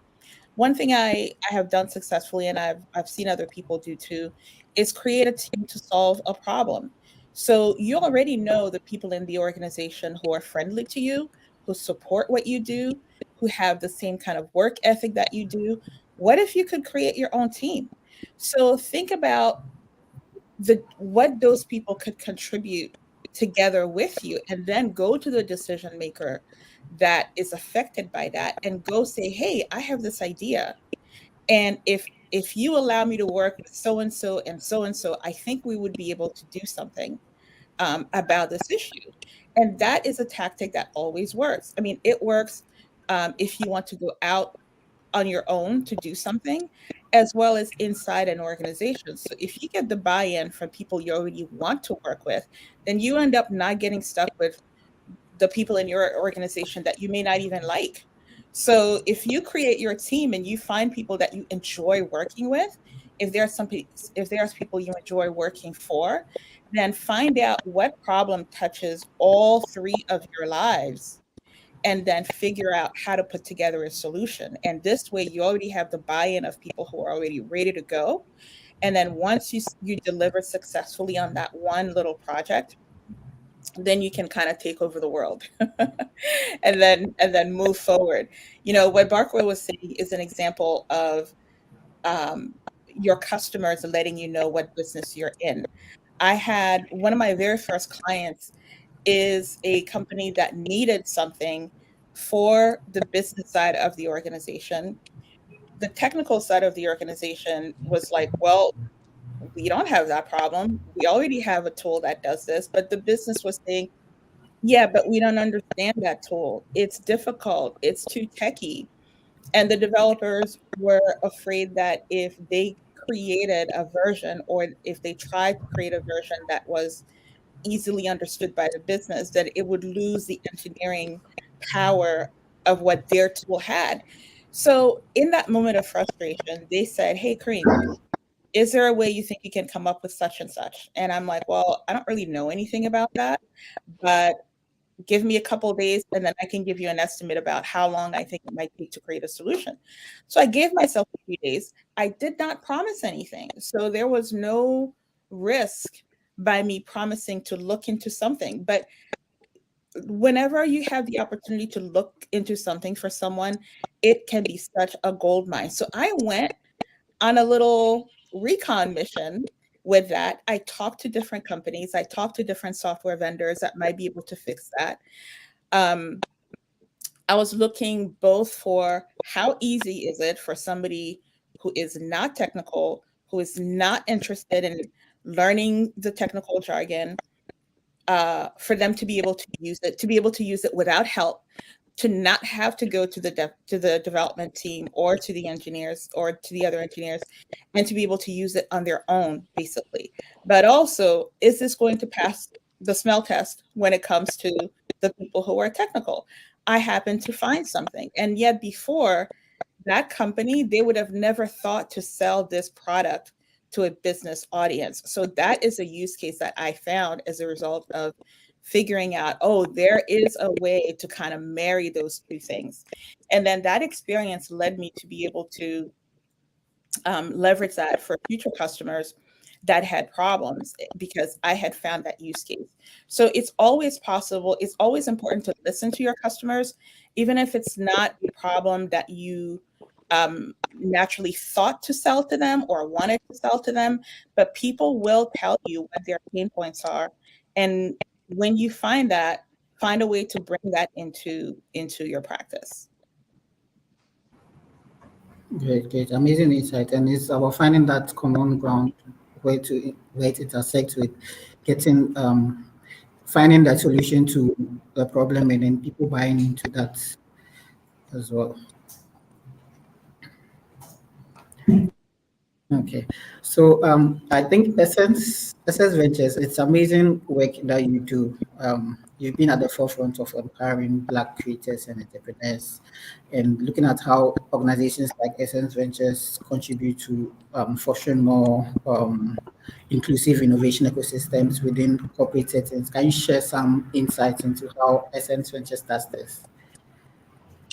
Well, for us, we are specific on our target market, right? We're very specific with who we serve. Each one of the brands that I listed, Afropunk, BeautyCon, Essence, serve a specific market, and we serve them deeply. And so for us, we build platforms that provide information, resources, education, opportunity to partner, and amplify the work of the existing community that we serve. So what we do is, already inclusive to who we are. What our role is now is to make sure that this community is also now inserted and included in the larger conversations. Is what we do with our brand partners, is what we do with our talent partners, is what we do, with all of the partners and stakeholders that we engage with. So for us, because we're so specific in who we connect to, what we try to do is then take advantage of that information and the trust that we have from our audience, and then go to the partners and say, okay, what is your mission for inclusivity, and how can we partner with you, because that's what we already do, right? So that's really what our focus is on. Is we like to partner, and we like to work with corporations and partners that are already thinking about inclusivity, right? We hope that they already have a thought. We hope that they already have a plan. And so our role is to come to make sure that they connect with the right people, and also, be a part of what our mission is. At Essence Ventures, we say mission over money, because with the serving the community is what makes us valuable. You can't prioritize the money. The money is important, as we know, but the mission is also bigger, because once you're serving somebody to the core, and serving them in a way that is important to them, they stick with you. And so we then are positioned to make sure that we play that sort of inclusivity partner with the advertisers and the corporate partners and the stakeholders, to ensure that our audience also gets to play in other areas that is of interest to them as well. That is one of the things that I have to say I'm very proud of, and that we do really well here, because we are totally focused on all of the communities that all of our brands cater to. Great. Okay, so it seems that's fine as we have time, but then we'll take final takeaways from each of you, and looking into the current and then the future landscape. What's final advice will you give to Black pioneers? I'll start with you, Karen. Thanks so much. This has gone so fast. It's incredible. I enjoyed the first panel also, especially the fact that there were a couple of people from the New Jersey, New York area, and another woman from New Jersey who's in Central Jersey. I know, Barker, you're in New Jersey too, which is awesome. I am. So I really think about, what do you want to stand for? Who do you want to serve? Whose skills are needed by you? And to, as one of my mentors said, take yourself out of your brain and put other people into your brain. And then all of a sudden, you're going to be able to think about the problems that other people have that they're able to solve. Me in particular, I had always straddled different lanes in technology, as well as being the person willing to face the business, to have hard conversations that other people didn't want to have. And I was willing to speak business language. I was willing to speak without trying to impress people with the technical aspect of things. So when it came time to brand my own business, I chose DevOps Advisors for a particular reason. I know not everybody knows what DevOps is. I know some people don't even know how to pronounce DevOps. They would say DevOps, they say DevOps, all kinds of things. But I wanted to speak to a specific person who needs these services. I did not want to necessarily have to do the job of educating the person about what it is, much less why they need it. So I was targeting the people who knew they have that specific problem and who understand the different ways that it can help them. So for example, when you're talking about DevOps, you're really talking about a variety of things. Just like my hand has different fingers, DevOps has all these, spokes that extend from it. So instead of talking about all these different things, I can simply say DevOps, and then people can make assumptions about the different ways that it can solve a problem for an organization. So I'm just as easily able to have a conversation with a CISO about security and how that can be handled inside of a DevOps process. I can talk to stakeholders for disaster recovery. I can talk to people in disaster recovery, in risk management, so that they can, and even people who are responsible for transformation, people who are responsible for other aspects of the way a company works, right? Because a company typically sees the technology part as an investment, as something that eats up money and not necessarily makes money for the company. But having that seat from which to operate from helps me to better be able to serve different stakeholders on the map inside an organization. So knowing who you want to serve is going to make life a lot easier for you. And as Barker said, partnerships for your career, partnerships for your business. I have had, my own eyes and ears inside of a client who said, "Hey, be careful if you're working with so and so." I didn't know the value of it at the time, but they gave me a heads up. So it's important to have people that you can trust as a business owner or as a professional in whatever corporate environment that you work in. So it is truly important to make sure you have those relationships. And if you decide to jump into entrepreneurship, my book is a good resource. It's available on Kindle Unlimited. So if you want to read it for free, it's available. If you want to buy it, you can buy that too. But it is a resource that I wanted to make available to people. I love sharing what has worked for me. I love working with different organizations and speak for different organizations. So I'm happy to share what has worked for me and my corporate clients and the private coaching clients that I've had as well. Awesome. Listen, buy her book, and buy her book, right? Part of what we need, part of what we need to continue to be Black pioneers is support from our communities. And so buy her book and then listen to it for free also. But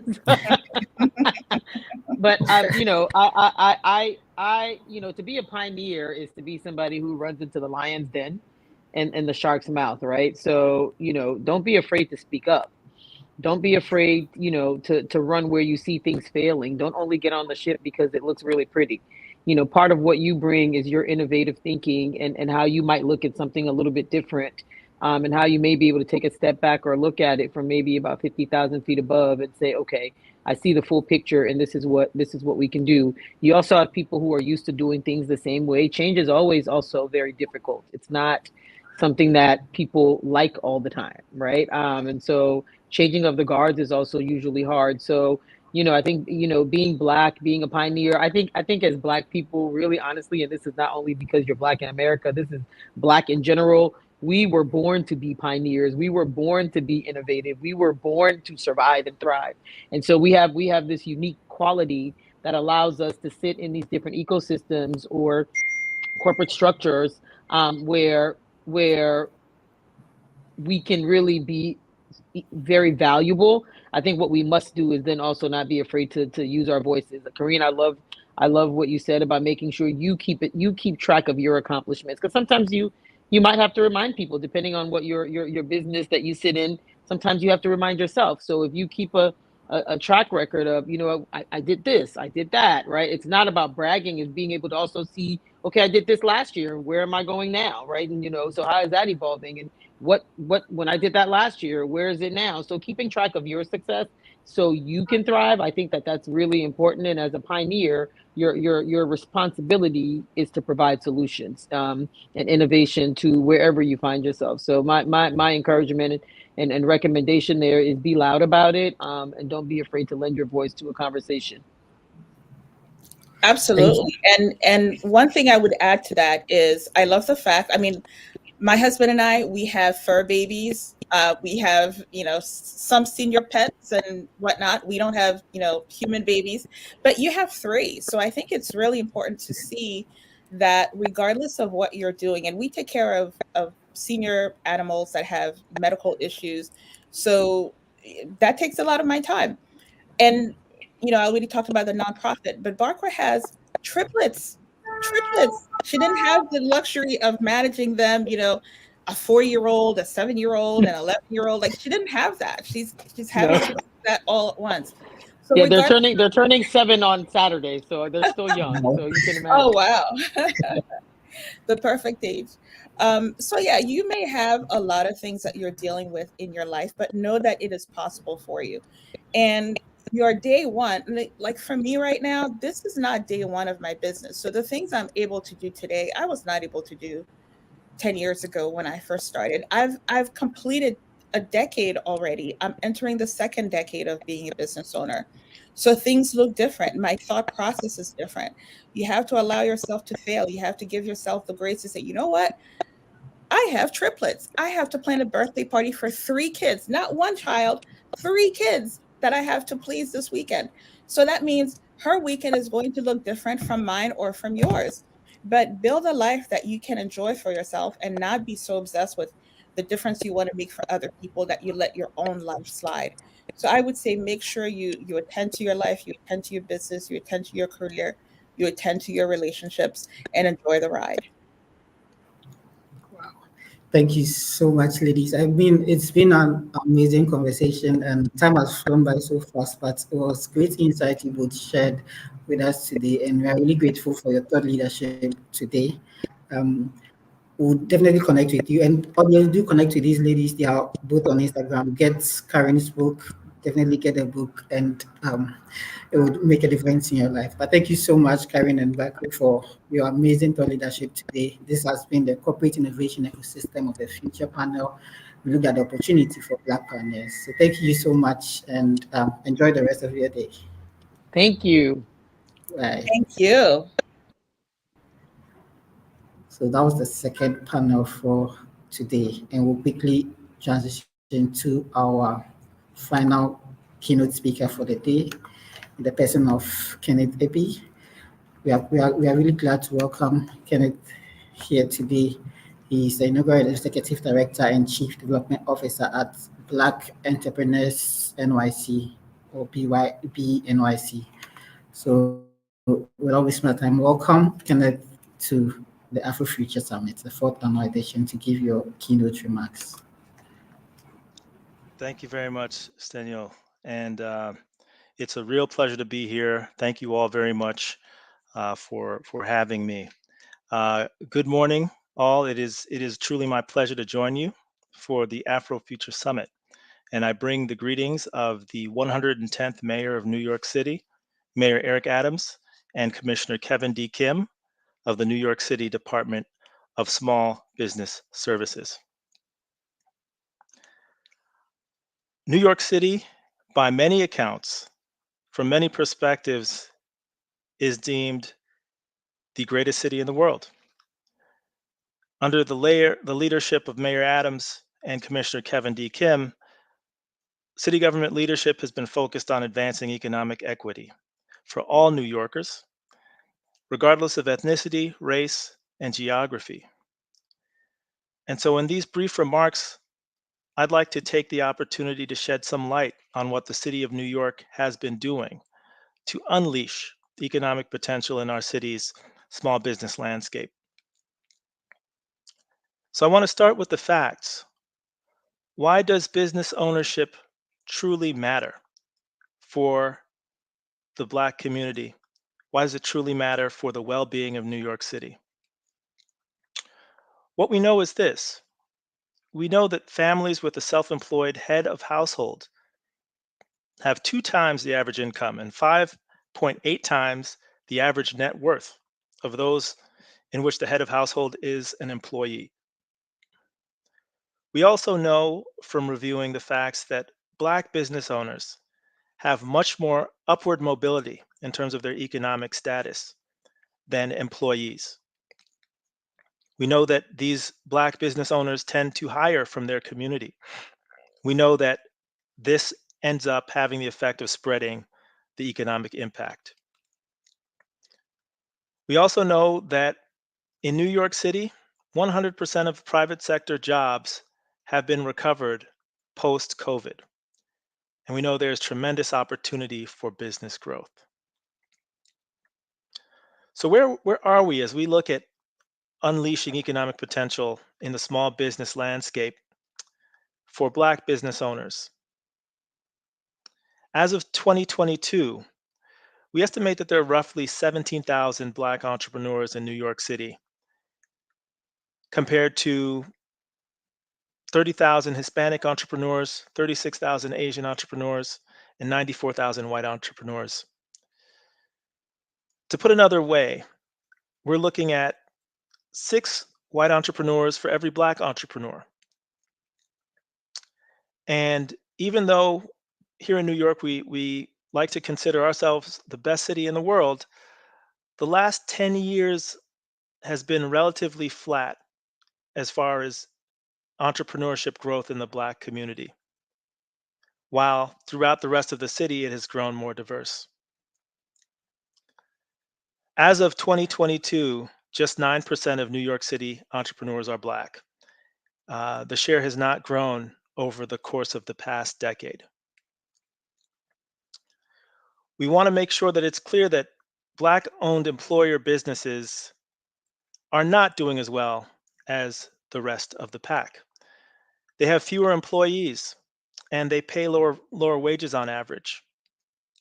These businesses tend to have about 5.4 employees on average compared to white-owned businesses, which tend to have almost twice as much at 9.5 employees.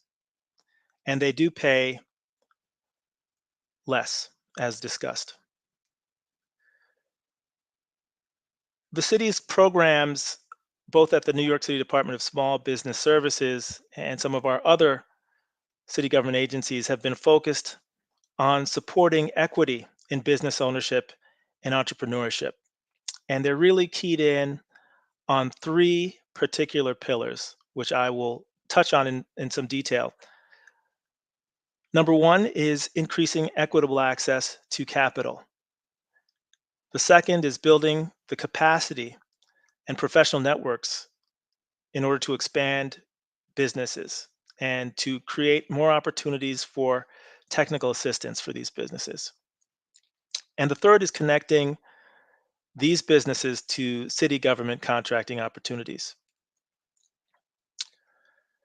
So on the access to capital piece, I just want to highlight 3 programs in particular that the city has really been pushing forward as we speak about unleashing the economic potential of small businesses. First, last year, the New York City Department of Small Business Services announced and released the Small Business Opportunity Fund, an historic $75 million fund that was done through partnership with private sector partners, Goldman Sachs and MasterCard. This fund has made a tremendous amount of investment in our diverse businesses.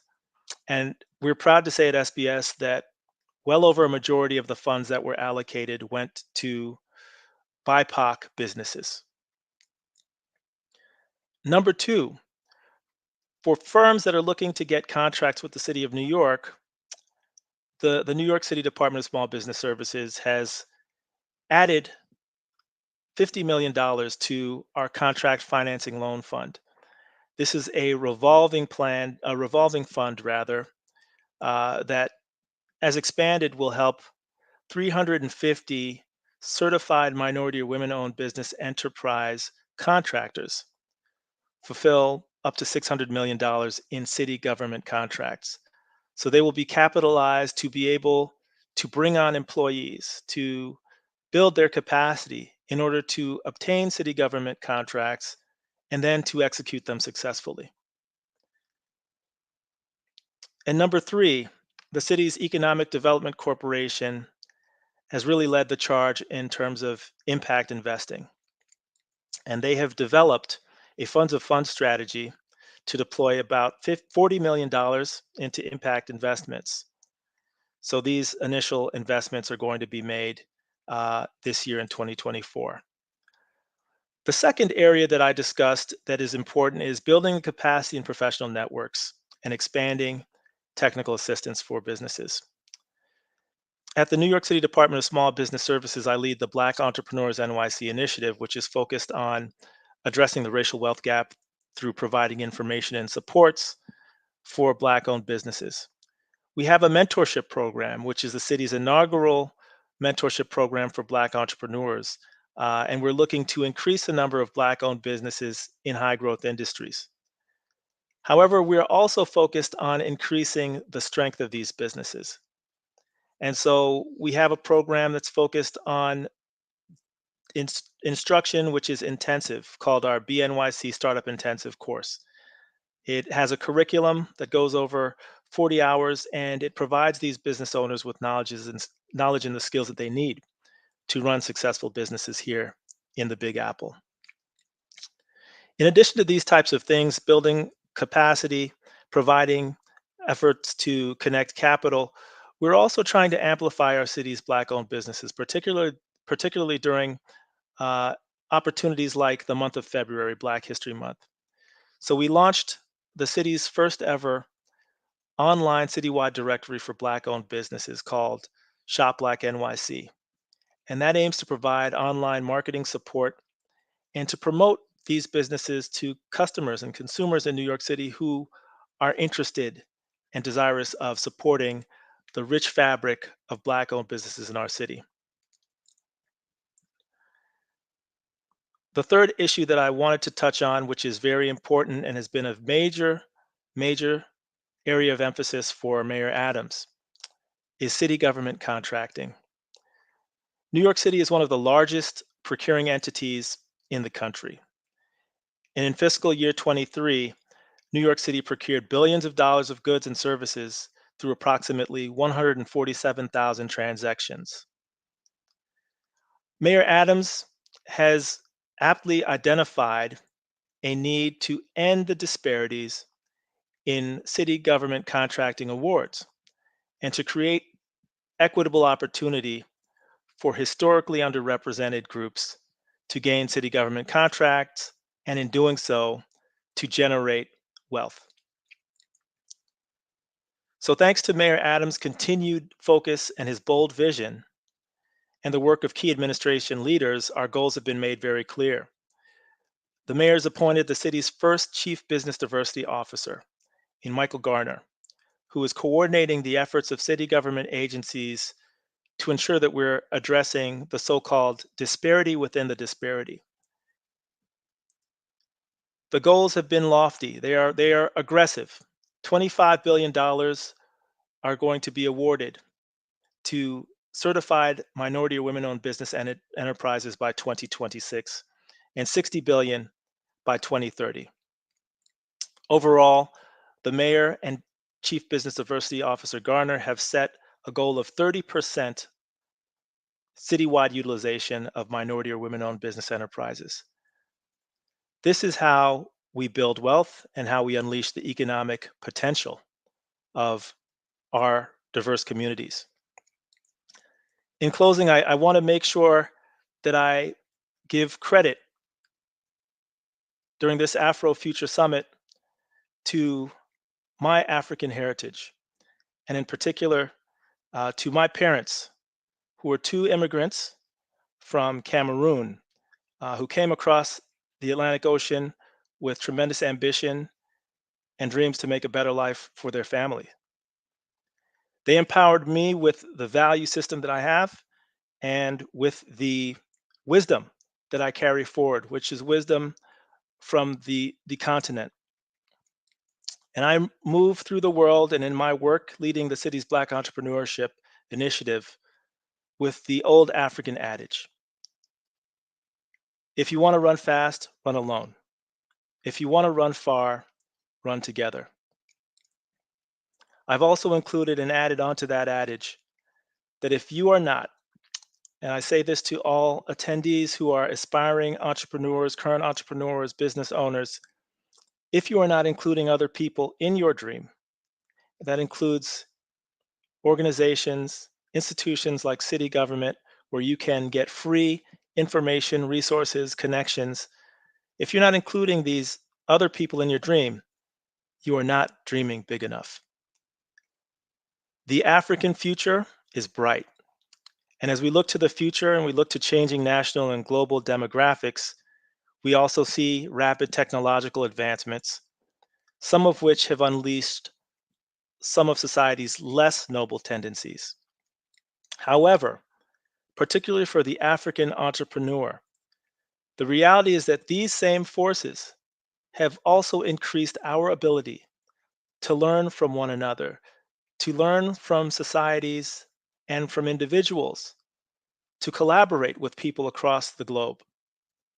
And they have empowered previously undervalued members of our society, including women, including people of color, including young people on the youngest continent in the world, to evolve from recipients and consumers to producers and owners.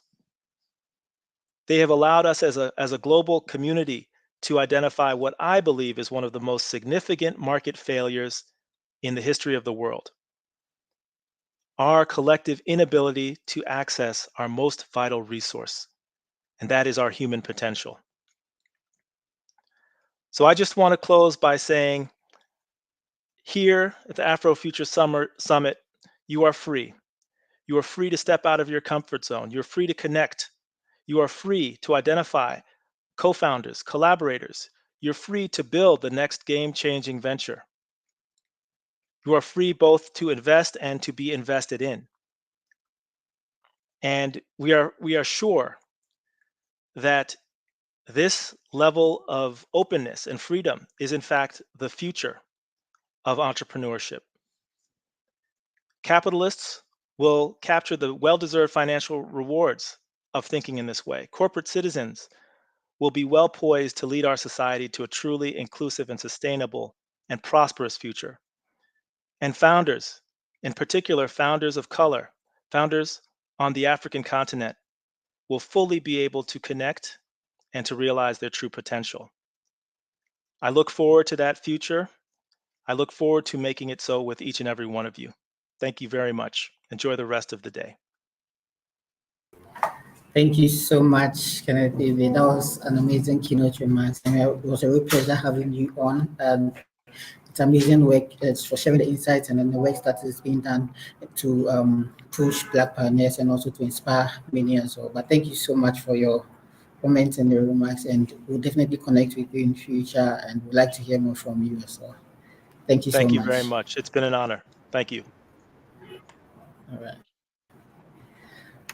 So that was our keynote speaker in the person of Kenneth Ebe from BNYC, as well as from, he's a inaugural executive director and the chief development officer at Black Entrepreneurs.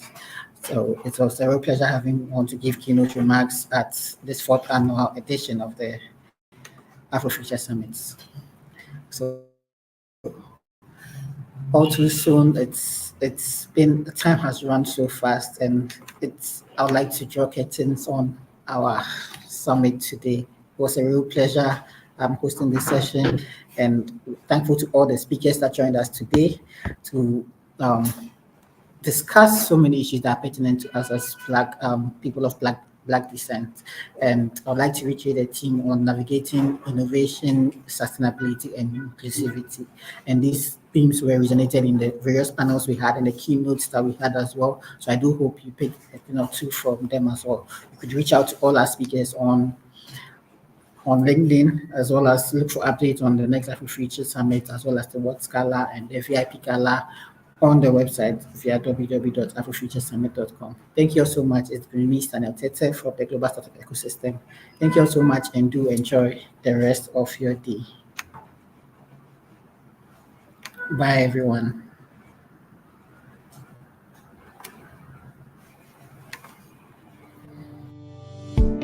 Welcome, everyone, to the Afro Future Summit Awards Gala. Really an honor and pleasure to kick this off.